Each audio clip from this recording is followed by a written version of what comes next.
Yo mga kapo, welcome back. I'm really sorry at wala tayo masyadong energy. Mababa po talaga ang energy natin pagkat napakababa na naging production ng ating pambato today sa naging laban na to.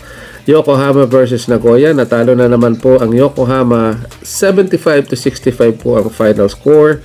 Akala ko makakahabol sila pero hindi na. Ating buong third quarter hindi na naipasok si Kai. Tapos yung fourth quarter, yun, medyo napasahan ng isa. Yung isa pang pasa ni Mori, pagkataas-taas, akala lilipad si Kai Sotto. Overall, yung naging performance ng buong team ay baga sa papucho-pucho lang. Makikita mo talaga na matatalo sila sa laban na ito. Si Oliver ang nagdala ng laban. Si Yutov also have a good game. Pero overall, kapag walang Kai Sotto production, without Yuki Kawamura, matatalo po talaga. Yung iba mga kasama nila, medyo may olat o may tae yung kamay, no? Either na ito-turn over, hindi nasasalo. Ang dami pong kapalpakan ang Yokohama sa laro na to. But also, we're gonna call out our ating pambato Kai Sotto. Alam ko na yung kanilang chemistry ni Yuki Kawamura ay maganda at alam natin na wala rin si Yuki Kawamura sa laban na to. Although hindi nagkakaroon ng pagkakataon si Kai sa offense, I think defensively, Kai Sotto has to put more effort dito po sa laban na to. Yung mga body language ni Kai, para sa akin, kailangan mabago niya. Maging positive lang. Kapag hindi pumasok o natawagan ng foul, usapin yung referee. Hindi niya binibigay yung ini-explain o tinatalong kung bakit nagkakaganoon. So, kailangan mag-communicate siya sa referee. Ano ba dapat kong gawin para hindi ako matawagan ng foul? Overall, itong naging performance ni Kai, 22% sa field goal is a very low production. Bilang isang parang star player na rin dyan sa Yokohama, no? Isa nga siya sa mga top center or top imports ng Yokohama. So dapat kailangan may impose ni Kai Sotto yung galing niya, hindi lang sa opensa. At kung walang pumasok sa opensa, then sa defense, kailangan talaga higpitan ni Kai Sotto. Of course, nakikipagbanggaan, makikita nyo, ang laki ng sentrong kalaban nila, no?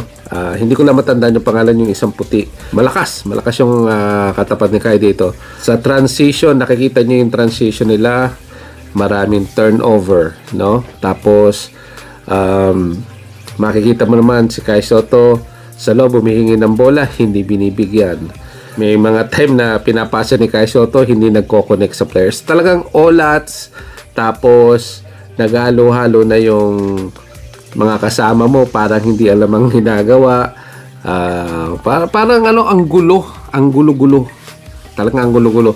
Kung hindi dahil lang kay Oliver, yung pagsisikap ni Oliver na makapasok, mabutasan sila sa loob. Kasi halos lahat ng score din ni Oliver sa loob, no?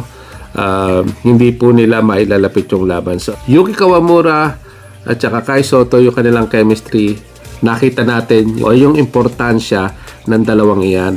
Without Yuki Kawamura, itong si Mori, nahihirapan po siya mag-pick and roll dito kay Kai Sotto kasi iba po yung talino ni Yuki Kawamura versus kay Mori.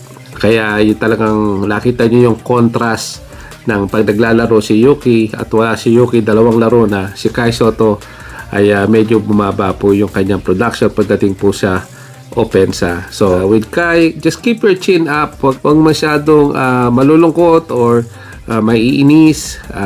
Bagkos tawanan mo na lang, and again, alam ko gusto mong manalo. Don't put too much pressure siyempre sa iyong sarili.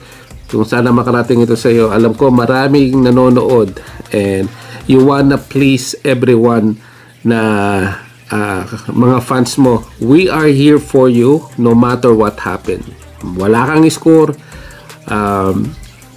baga na mababang production mo, mataas ang scoring mo, mataas ang rebound mo, we're here for you.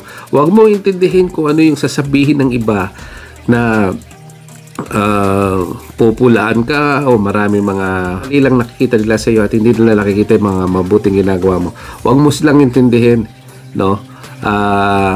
Basta maglaro ka lang at mag-enjoy ka sa paglalaro ng basketball, and hopefully na matutunan mo yung body language na okay lang tanggapin mo, okay lang rin maging upset, pero keep your chin up pag naglalaro ng basketball and focus, talagang 100%, 200% focus, and also do not get hurt. Yan din ang mahalaga. Kaya Kai Sotto always will bounce back. One of the game na syempre maha-highlight natin yung naging production dito ni Kai, but overall Kai Sotto, dito pa rin kami para sumuporta sa aming pambato. And we'll see you again, guys. Thank you so much sa mga nag-stick around. And kayo, ano sa palagay nyo? Please leave the comment at babasahin po natin yan. And gusto ko makita kung ano po yung naging observation nyo sa ating pambato. So have a good day and we'll see you again on the next video. Bye-bye.